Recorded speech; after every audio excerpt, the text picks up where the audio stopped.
Koneksi antar materi pembelajaran berdiferensiasi modul 2.1 oleh saya Siti Aisyah dari SMAN 23 Garut. Pembelajaran berdiferensiasi adalah serangkaian keputusan masuk akal atau common sense yang dibuat oleh guru yang berorientasi kepada kebutuhan murid.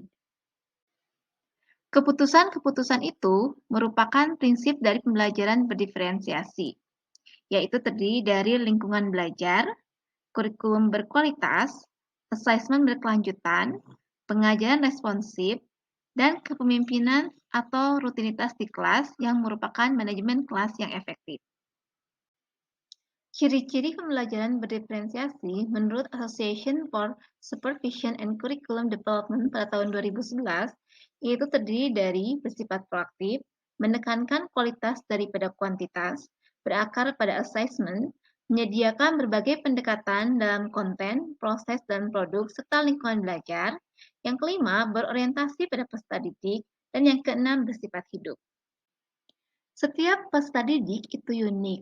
Oleh karena itu, kita perlu memetakan kebutuhan belajarnya. Dapat dilihat dari 3 aspek. Yang pertama yaitu kesiapan belajar, mengacu kepada sejauh mana kemampuan pengetahuan dan keterampilan dari peserta didik tersebut. Yang kedua, berdasarkan minat, itu berkaitan dengan motivator dalam belajar atau hobi yang dimiliki oleh siswa tersebut. Yang ketiga, berdasarkan profil belajar, yaitu merupakan mengacu pada pendekatan atau bagaimana cara yang paling disenangi oleh peserta didik dalam memahami pelajaran dengan baik, apakah dengan auditori atau dengan visual ataupun dengan kinestetik. Berikutnya adalah strategi atau elemen pembelajaran berdiferensiasi. Yang pertama merupakan konten. Konten adalah materi yang disampaikan oleh guru atau materi yang akan dipelajari oleh siswa. Tentunya konten ini beragam sesuai dengan kebutuhan siswa. Berikutnya ialah proses.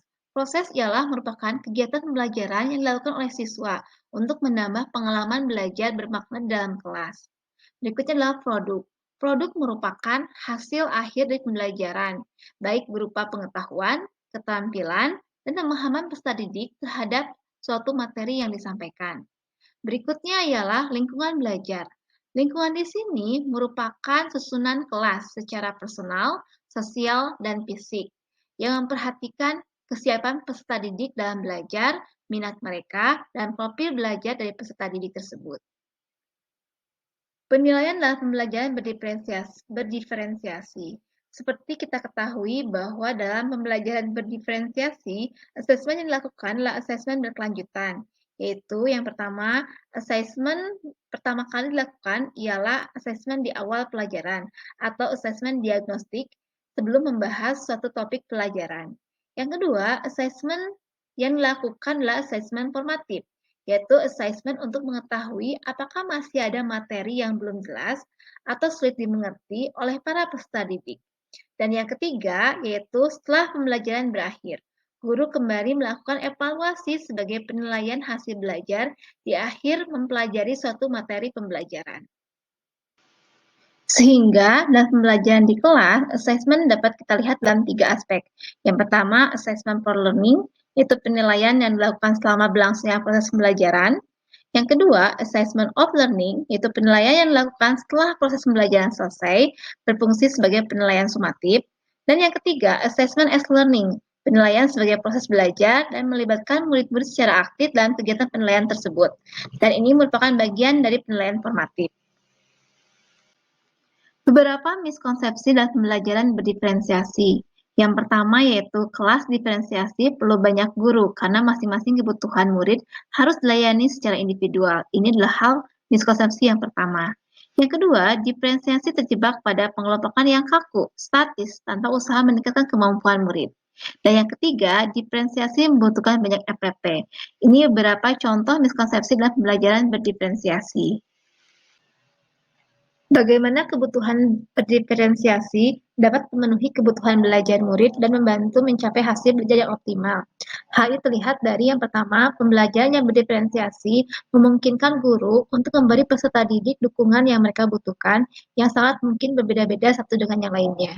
Yang kedua, pembelajaran berdiferensiasi yang diberikan dalam kelompok belajar yang lebih kecil memudahkan guru untuk melihat peserta didik mana yang telah menguasai tujuan pembelajaran dan telah memiliki keterampilan untuk melanjutkan pembelajaran berikutnya.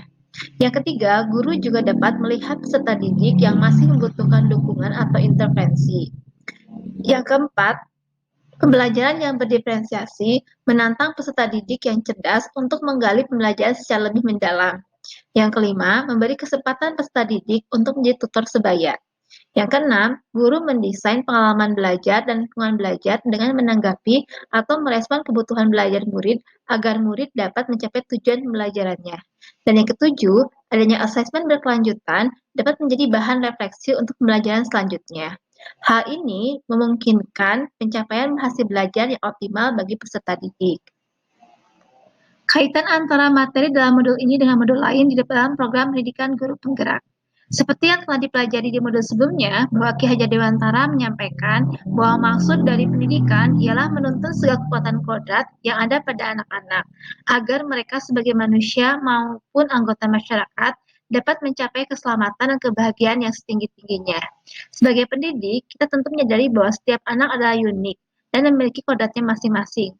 Tugas kita sebagai guru ialah menyediakan lingkungan belajar yang memungkinkan setiap anak untuk dapat tumbuh dan berkembang secara maksimal sesuai dengan kodratnya masing-masing, dan memastikan bahwa dalam prosesnya anak-anak tersebut merasa selamat dan bahagia, yaitu salah satunya dengan pembelajaran berdiferensiasi. Dengan melaksanakan kegiatan pembelajaran berdiferensiasi, maka kita telah melaksanakan nilai-nilai guru penggerak, yaitu berpihak pada murid, reflektif, mandiri, kolaboratif, serta inovatif, dan juga telah menerapkan peran-peran dari guru penggerak. Sehingga perwujudan visi akan tercapai sesuai dengan profil pelajar Pancasila dan nilai-nilai positif yang termuat dalam pembelajaran berdiferensiasi dapat tersampaikan kepada siswa. Demikian yang bisa disampaikan, semoga bermanfaat untuk semuanya. Terima kasih dan salam guru penggerak. Assalamualaikum warahmatullahi wabarakatuh.